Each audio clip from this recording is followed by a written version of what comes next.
to thank you all. We have never been able to do this with this many thousands of people in the auditorium.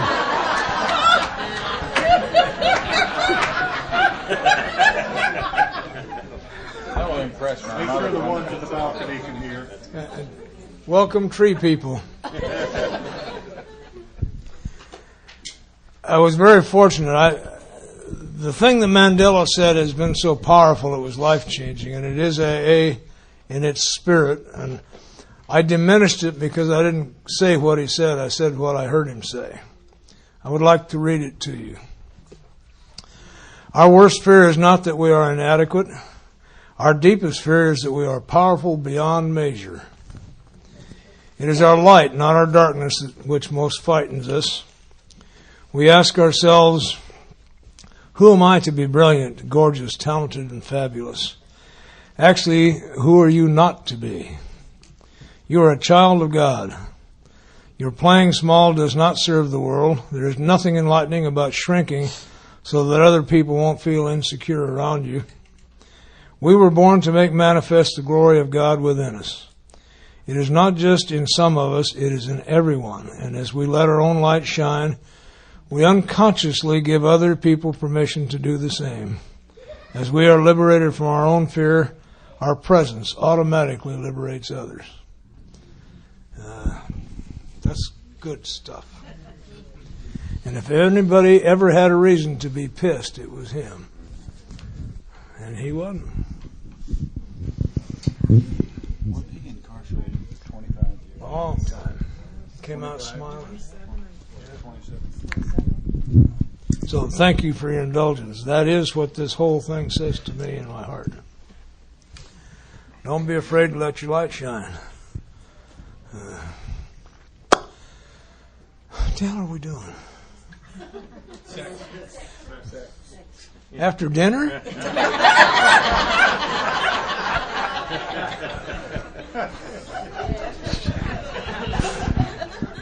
Well, all right. First row.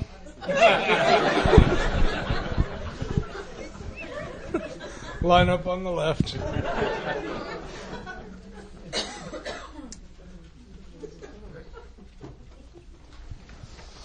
Sex inventory is one of the finest things to use for all of life. And I was 2 years before I was able to get my first sex inventory done. My memory wasn't that good, and I was so screwed up in that area.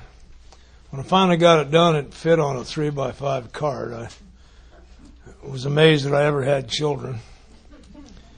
But the way it is in the big book, it's a conduct inventory. It's not a pornographic inventory. And technically, it's important. The resentment inventory says make a list first. The sex inventory does not. Let's walk into that. Bill talks, of course, about all of us needing a little overhaul there. And then some people think we ought to have sex all the time. Some blame the whole troubles of the world on it. We have a myriad of screwed up ideas about this deal. We do not want to be the arbiter of anyone's sexual conduct. That means I'm not to be the arbiter of my own either. One of the most profound things I ever heard was a person who, in giving directions for the sex inventory, told another person, "We don't know yet whether God wants you to be a whore or a monk.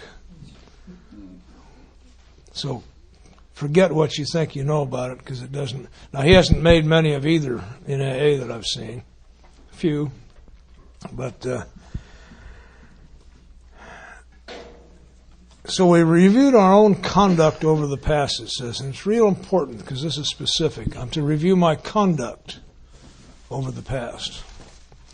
Where had we been selfish, dishonest, or inconsiderate? If you answer those questions, the list will make itself. If all I do is make a list of the people I've had sexual relations with, I'm going to miss most of the meat of this inventory. This is about power. The withholding of sex is as much a harmful thing as indiscriminate sex. And we'll miss it if I just make that list. So where have I been selfish, dishonest, and inconsiderate? The list will make itself. Whom have I hurt? That doesn't need interpreted. I make, whom I hurt? Did we unjustifiably arouse jealousy, suspicion, or bitterness? Of course. How did I go about that? That, by the way, is a standard business practice. That's a manipulative tool in many areas of life. And in this arena particularly. You're not giving me enough attention. So I indicate there may be a little dalliance around the corner, and you start giving me more attention. It's a manipulation. Okay? Where were we at fault, and what should we have done instead? Oh my. The very question indicates that I probably know the difference between right and wrong now. And the question, what should I have done instead, is almost anything but what I did. So, okay. Don't have to get fancy with that one. But can you see how clearly this lays out for me where my amends are going to come from? What should I have done instead? That's what I have to clean up, both directly and in my life. We got all this down on paper and looked at it. So this is another written inventory. I don't have a copy of that because I've got to be honest with you. I haven't had sexual aberration for about 27 years. I married a horny Italian woman and everything's just fine.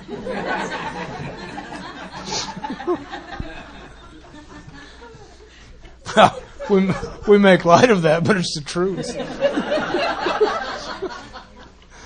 Okay. I have a question, Don. Yeah. I have a question. Please. You said that we don't make a list with the sex inventory.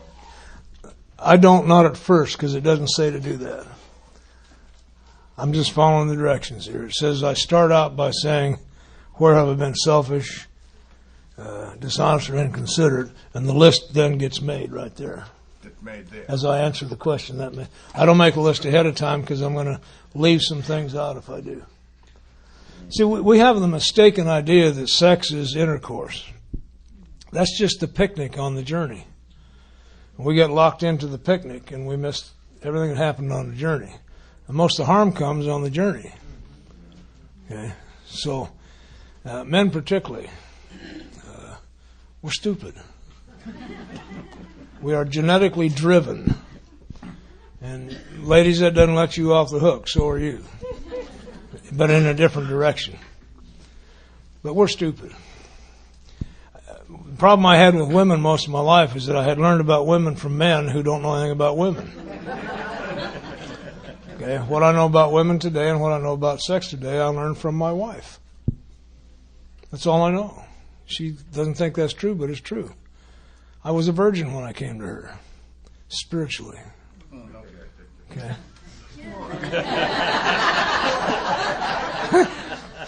Well, these guys that sit behind you make me nervous.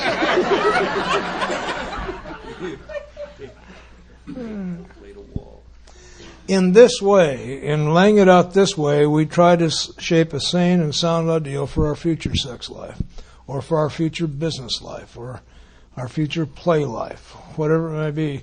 Answering these questions helps me set the new ideal. Okay? I don't have to get fancy with it. It's not to find my ideal mate. It's to determine my ideal for my own conduct in this world and in this arena. What a marvelous tool this is. Because all I have to do is look at what I did wrong, and the opposite of that will be the right. Okay? It was in this that I made some interesting discoveries about myself. I am not super stud. Never have been. Never wanted to be. There are other things in life that interest me almost as much. And the older I get, the more of those there are. I still believe that if God created anything better than that, He kept it for Himself. But I also have to admit, if He hadn't made it fun, we wouldn't do it. It looks really dumb. Hey, it's so weird that we won't even let children watch it. Okay? So, Really?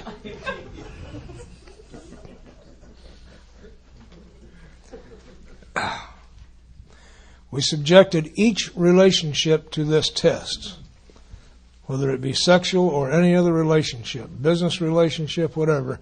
This is the test. Was it selfish or not? Boy, you got me, because in some aspect, absolutely.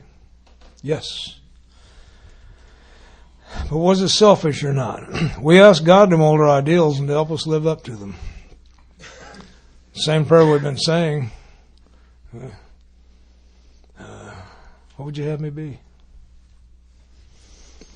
Now, I carry this into my marriage. This is good when you first come here and you're a sexual maniac. This will guide you and help you. But how about a marriage? The fact is that I did marry a lady who really enjoys me and our activities, and that includes sex. That does not mean that I have proprietary rights over her body and we can have sex anytime I want. That's selfish and would be selfish.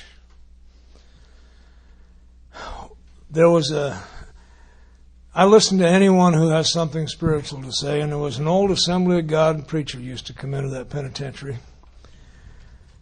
And I could never have that experience. I made myself available to it time and time again. It just didn't happen for me, but I did discover some things. I love old hymns. I love to sing. If we can get a chorus of "We Shall Gather at the River," I'm with you. I just love it. And this old man was a truly spiritual man. Didn't matter what he called himself. We knew that, and we would sit with him and let him talk with us and ask him questions. And he mentioned one day that there were times he had doubt, and I still had the spiritual illusion that all spiritual people, there's no more doubt or temptation. It's, you get your tweed jacket with the leather patches on the elbow and the house up on the side of the mountain with the overlooking veranda where you sit listening to Mozart coming out of the back room and dispense a little wisdom to the peasants as they go by.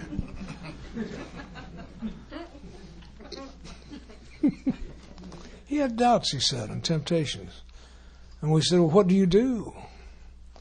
He said, when I am in doubt or when I have temptation, I take the master by the hand and I say to him, if I go do this, will you go with me? And if I don't get a solid yes, I just don't go. And I'll either get a solid yes or a solid no. If I don't get an answer, I don't go. It takes a solid yes to go. Now, I was awake enough to know that God is always with me, but the idea was clear. And I've got a stronger test than that for you, the one that I put myself to, because I'm weaker than that preacher was, I think. If what I'm about to do, would I be able to do that if my wife were watching, my mother were watching, my granddaughter were watching, or my daughter's watching? That's my test.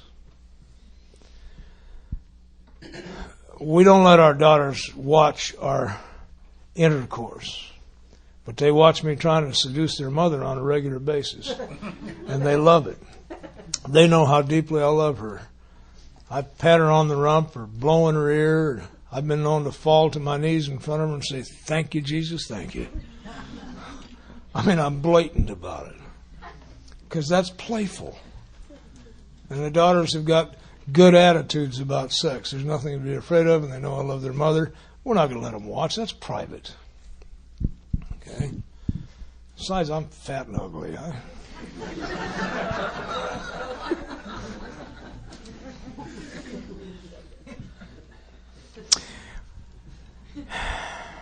We need to always remember that our sex powers were God-given and therefore good. Neither to be used lightly and selfishly, nor to be despised and loathed. I'm to take kind of a neutral thing here. And the key was, God gets to be in on this deal too. I'm to practice these principles in all of my affairs. And we'd been married, 2 or 3 years, when it occurred to me that I'd never consciously prayed about that. So I stopped for a minute. We're getting ready to go to bed and make love. And I just stopped for a second, in my own head quietly said, if I go do this, will you go with me? And within me I heard, Oh, yeah.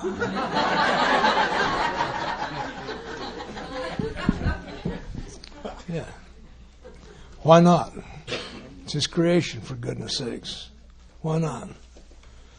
And it has changed our regular life and our sex life. There's nights I have a headache. There's nights she has a headache. It doesn't matter anymore. It's part of the journey, and the picnic is a great part of the journey, but it's just the picnic. The fun part is 24-hour-a-day seduction. That's the fun part. I adore her. I let her know that. I have found all of her little weak spots. My favorite is when she's busy cooking, to kiss her on the back of the neck, because it makes you go, ooh. Better than cookies, man.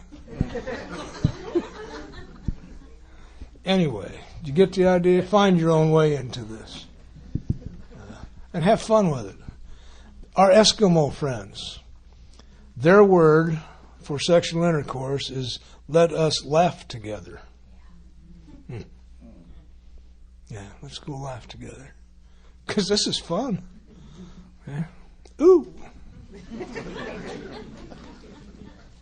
Whatever the ideal is, ought to be, we must be willing to grow toward it. Again, willingness is the key here. My strength comes from my weaknesses. If I think I am strong, then I will give in to my weaknesses. If I admit my weaknesses, I get strength. It's just the way it works. So I need God more here than anywhere else, because this is the second most powerful power source of the human condition. This is the one that drives the whole damn planet, and can either be used for good or it can destroy everything we're trying to build. We must be willing to make amends where we have done harm, provided that we do not bring about still more harm in so doing. Counsel with others. Counsel with sane people, though, if you can find any. Okay. In other words, we treat sex as we would any other problem. Holy mackerel, do you hear what that says?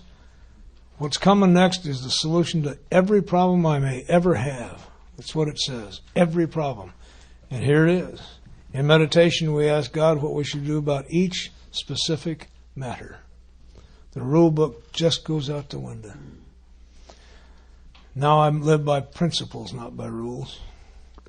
What worked last week as a rule may not work this week in any activity I have. But the principle, will this cause any harm?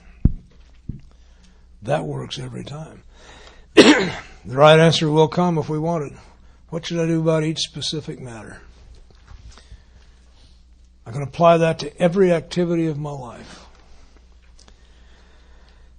So, and I've done some bizarre things with that. I believe in practicing prayer and practicing the presence of God. So when I got out of the penitentiary, where they were feeding me, I had no choices there.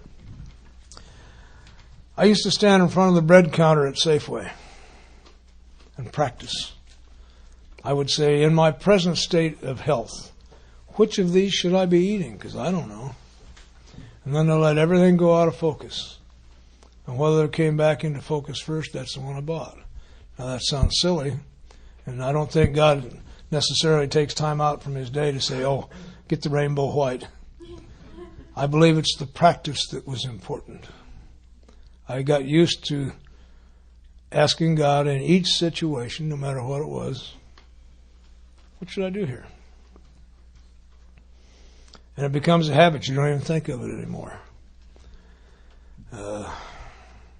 So the first time through, you got a lot of house cleaning to do, because we are all sexually weird when we get here. We are. Yeah. Not necessarily terribly sick, but weird. I don't know where you grew up, but where I grew up, we didn't talk about it except on the street with guys who'd never done it before either. And the girls wouldn't talk about it with us. What the hell are we going to know? So we get weird. Some of us come from an old Quaker background.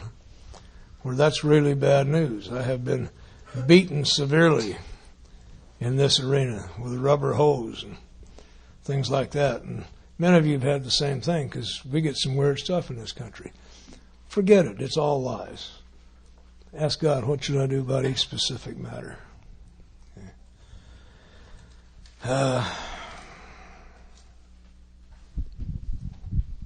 So I have to learn how to meditate, don't I? If I'm going to go in meditation, I have to learn how, and later on we get taught how to do that.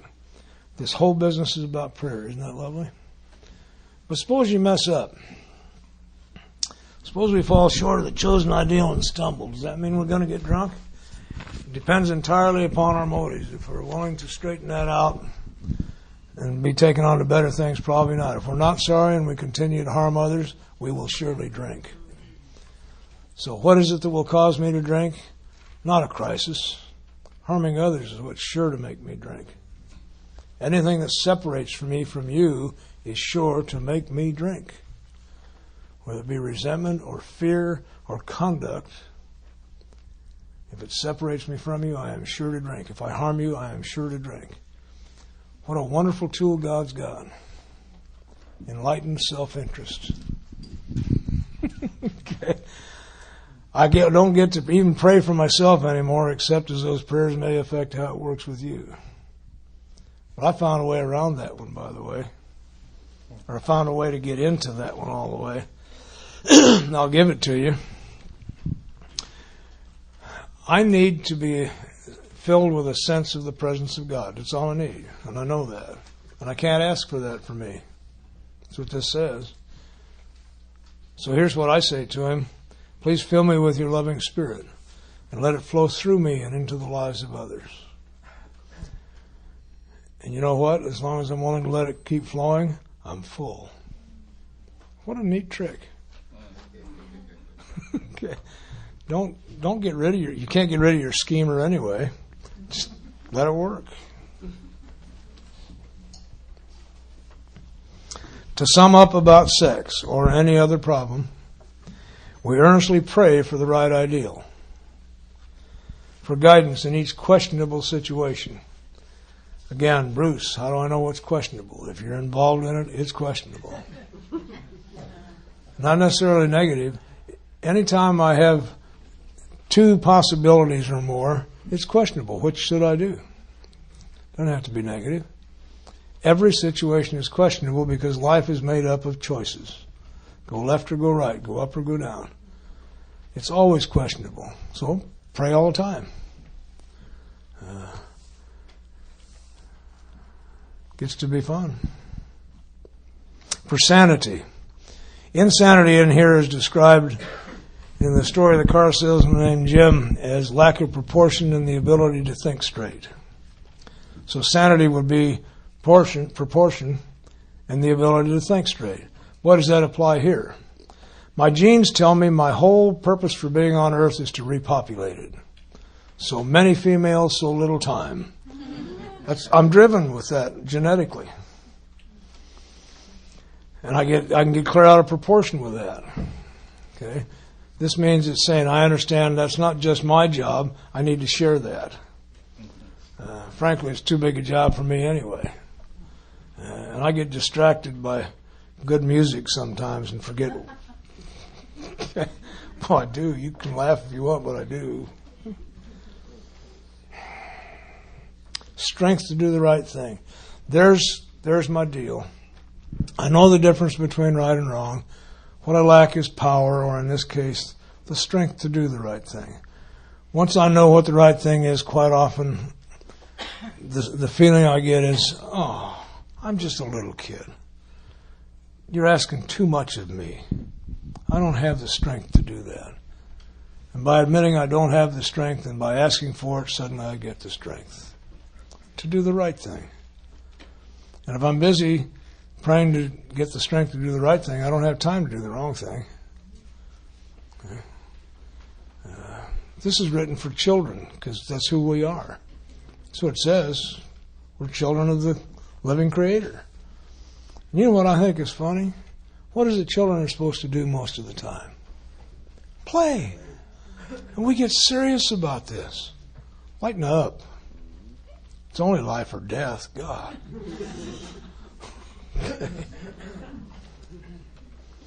If sex or any other problem is very troublesome, we throw ourselves harder into helping others. We think of their needs, and we work for them. This takes us out of ourselves, and it quiets the imperious urge when to yield would mean heartbreak, both for me and for other people. I can't stand one more of my own heartbreaks.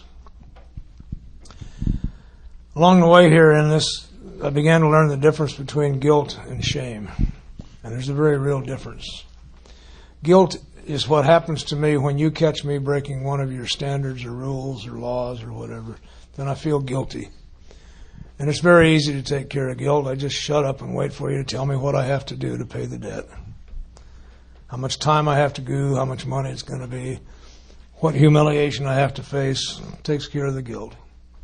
Shame is when I've just caught myself violating one of my own standards, one of my own principles, and there's no payoff.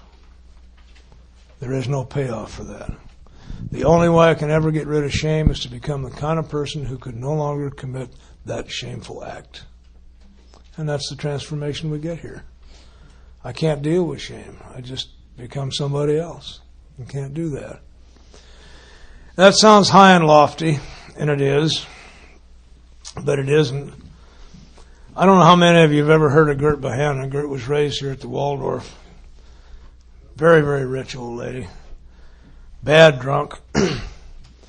62 years old, she had a Christian conversion experience and stopped drinking. Set herself up a little trust that would keep her alive. She said she wished would have remembered about inflation, but went down to Arizona and began working with drunks. And those that she couldn't take care of, she'd send to AA. And 6 years later, in her sobriety, she realized she was sending people someplace where she hadn't been. So she went and became an AA member of the highest standing. Gert was one of those people, the first time I saw her talk was in a cathedral in Denver. Little old lady, late 70s or early 80s. And I knew I was looking into the face of God. That's what she put out. She had that going. She traveled the world just talking about God. Kind of like Fatima does. Any of you know Fatima, you know that you're going to hear about God because she doesn't know anything else. And we had Fatima out to our correctional facility and let her talk to the guys for an hour. Took over 2 hours, and when she left, they asked me to bring her back again tomorrow. But Gert, one time, we were talking about this spiritual stuff, and she was laughing at us, as most people do, young people. She says, being spiritual isn't all that much different. She said, honeys, she called us all honeys. When I was sick, I used to look down on people. Now that I'm spiritual, I look down on people who look down on people. It ain't that much different. Okay. And began to make it real. And that's what's going on here. My ideal is that I keep my promises. Okay. If I'll do that, I probably won't cause you harm. So I'm very, very careful about making promises. I used to make ones I had no intention or no way to keep. And my dad one time near the end of the road gave me this lovely tidbit as a standard. He said, Don, there's only two things that a person really needs to live a good life, an honorable life. You have to have enough honor to keep every promise you ever make, no matter what the personal consequences. And enough wisdom to not make too many promises like that. Okay. So if I want to keep my promises, if I want to have integrity with you, it means we must communicate. There must be an exchange, a negotiation, if you will. While we both come to an agreement, this is how we will behave toward one another. Geez, that makes my marriage pretty easy. I will stay faithful to this woman to the end of the road. Very easy. All I got to do is keep the promise. Okay? And she makes that very easy. But I have to keep that view. Okay? Now, one of the things that's done for me, quite honestly, has made me a safe man. Some of you ladies who've known me long enough know that. You can hug on me and you're safe because I'm safe. And it's a wondrous thing that happens because it lifts it to another place. Some of you guys know that I'll kiss you right on the mouth if you're not careful. Because that's non-sexual. Okay, I'll shake your hand, I'll hold you by the arm, I'll hug you, I'll kiss you on the cheek, and if you're loud, I'm going to kiss you right on the mouth. Loud is a friend of mine from Seattle. A lunatic. Lunatics need to be kissed on the mouth regularly. Have you met Loudy? Mm-hmm. He's an old rock musician. He's stark raving mad, and I just love him. He and Gwen just had another baby. That's 2. Oh, least likely father that you've ever considered, and he's thriving on it. Just thriving on it. Anyway, so there's another ideal. I would like to be safe. I would like to be a safe person. In whatever activity, I need to have enough integrity that you know you are safe with me. And you know how I do that? That's easy. I rely upon God, and I let you know that right out front. I don't need anything from you. So I'm not going to be negotiating for my benefit. Because I don't need you. I don't need anything from you. I need you more than ever before.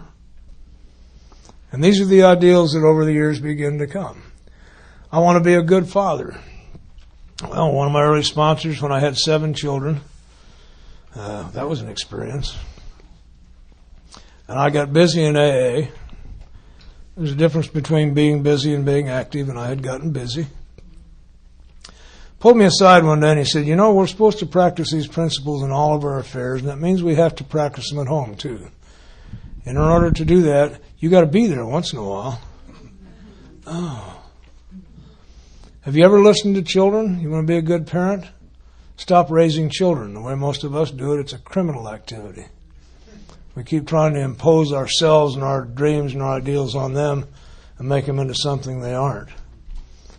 Okay, so stop that. Start listening to children. That's what I've learned. You know what? You ever listen close to children? You know what their biggest bitch is? Nobody ever listens to me.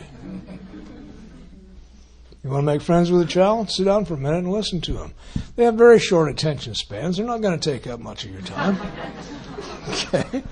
Pretty soon, you're dull. Don't go do something else. But listen to them. Isn't that my ideal is to become a listener. And God has made me a listener, and I think you're funny because you asked me to talk. But I'm a listener. You want to be effective in working with people? Don't figure out what they need. Listen while they tell you what they need. Because they will. You have to really learn to listen because very few alcoholics ever say it straight. But they're saying it. Listen to me. You don't hear what I'm saying. I heard that from my older boy, and it broke my heart because he was right. I wasn't hearing what he was saying. I was hearing what he was saying. Yeah. Anyway, by praying for those ideals in all of my affairs, I can have affairs. As long as I don't have more affairs than I have principles, I'm fine. At work. Very important at work.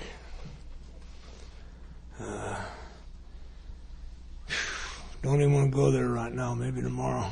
Tomorrow morning is crying time. We're going to tell all kinds of emotional stories, all of us, and just bring you to tears. Oh, yeah, it's going to be a 3-hanky morning.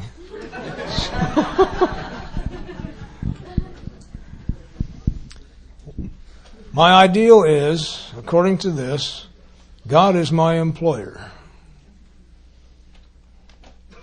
So, for many, many years, I've never worked for anybody but God.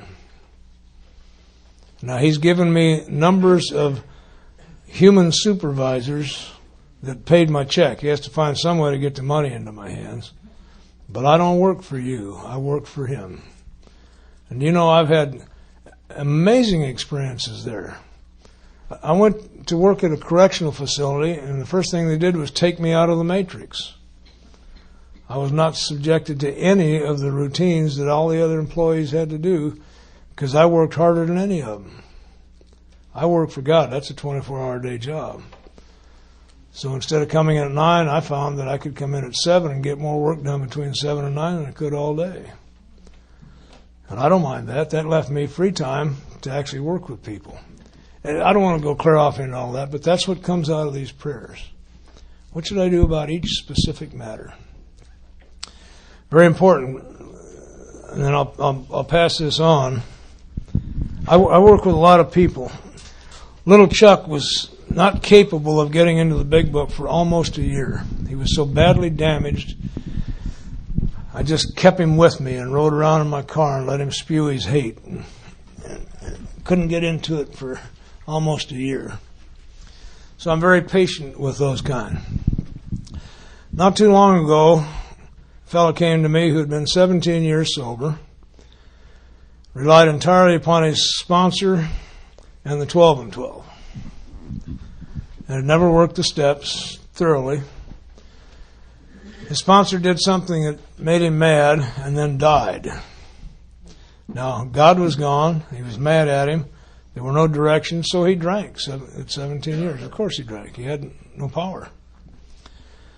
And he and I had met in Los Angeles on an airplane coming back to Denver, one of those crossroad deals, about 5 years before, and we'd talked. So he called me and asked me if I would take him through the steps and work with him, help him. And we were going along pretty good, but he couldn't stop drinking. Now, he's a holistic chiropractor. And the way God works is I get my information through strange ways. An Indian friend of mine wanted me to go to a holistic chiropractor for my feet. And this chiropractor suggested I take some adrenal cortex. I'm a label reader. I'm responsible for what goes in my body. It's 80% alcohol. All those herbal medicines are. And he's telling me that he doesn't understand it because he can't seem to get healthy. He's taking his own herbs and all. And I thought, no wonder you haven't quit drinking. You haven't quit drinking. Pointed that out to him. And he quit drinking. And the craving went away. And we were going along pretty good. Had a good third step experience. Sent him home to make his list. And he made his list. And we set up an appointment and he missed it. This was about 2 years ago, Christmas. And I didn't hear from him for a while. Called me back after. Now, he's got a habit of drinking, coming back, starting over, drinking, coming back, starting over. Called me and he said, I drank over the holiday. And I said, I know you did. You want to know how I knew? Well, you didn't show up. That's how I knew. Yeah, that's not a no-brainer. He said, well, what should I do now? And I prayed for this specific instance and said, Ali, I think what you need to do is keep drinking. I think you need to drink until you discover for yourself that you cannot not drink. And when that day comes, call me back. Well, I found out the other night he called one of the guys I sponsored when he finally got to that place. And John said, well, what did Don tell you to do when you got there? He said, call him. He said, well, then why don't you call him, not me? And he called me. He said, now what do I do? And I prayed again. And I said to him, finish what you started. You got your list. Now it's time to do that second and third column. I've shown you how to do that. When you're through with that, call me back. Months went by. Because he knows I mean it. Don't call me till you're through. Well, in the last month, we have had one of those rocketing into the fourth dimension experiences. Are we running out of time again? Go. 10. About a month ago, he called me and he said, I'm through with the first 3 columns. And so I became immediately available. Had him come over that day. We went over that business in between, taught him how to pray there, and then go home and do that 4th column, which he had never done before and had resisted. In less than 2 weeks, he was done. I mean, he was really done. He was finished. So I had him out the next day, and we began his 5th step. It took 2 sessions to get it all done because it was fairly lengthy. I'm going to do 2 or 3 hours at a time because I just that's all I can do. We got it all done. Sent him home to do his own amends list, if you will. Because of my own experience, I know that he needs to become willing on his own to know precisely what he did wrong and what he thinks he can do about it, and then have a mind open enough to say he may have missed something here, so he can be open to any feedback the person needs. We got all that done. He came back, and he's got the whole 8-step thing written out. I mean, he's really... I wish you all behaved like he did. And at the top of the list is one he's not really wanting to make. Not willing to make. It's going to cost him some money and could even put him in jail if it's not done right. He's harmed somebody on a house fire deal. I don't want to get into any detail, but he harmed an agent by making her look bad in front of her boss, trying to get some money that really wasn't due him. It was one of those things that was in the gray area. Had a lawyer, and he's pissed off because all he's going to get back is $1,000, and it's already cost him $980 for the lawyer. And he just doesn't want to make this one. So I prayed about it. I said, you might as well go home. Because if you're not willing to do this one, none of the rest of them are going to make any sense either. There are other people I would say just pick one, get started, and you get the power. But in this case, that's what came out. So do this. You go home and write a letter just as if you were willing to say what you're going to say to these people. Then bring it back and let me take a look at it. In the meantime, pray for some willingness. That's what it says to do in the 6th step. Pray for the willingness. Took a couple days, but he called me up and he read the letter to me. It was a masterpiece.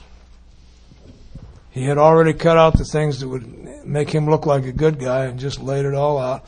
The agent can't talk to him because he has a lawyer, and the insurance agent is not allowed to talk to him, so he can't make it personally, and I keep insisting, you heard her face-to-face, you got to see her face-to-face. But he's done. He got it all done, and he's laid it out on the line, he's fired his lawyer, and he's free. Now the rest of them are going to go shoo, and we're going to have a tiger by the tail. And it's going to shake everybody in Denver AA because they've been watching him for years. And he's a go out and start over, go out and start over, go out and start over. He is on fire. And I am in love with the way the process worked. And all I did was pray at each juncture, well, what do I do here? Because that's what I've been told to do here. Each specific instance.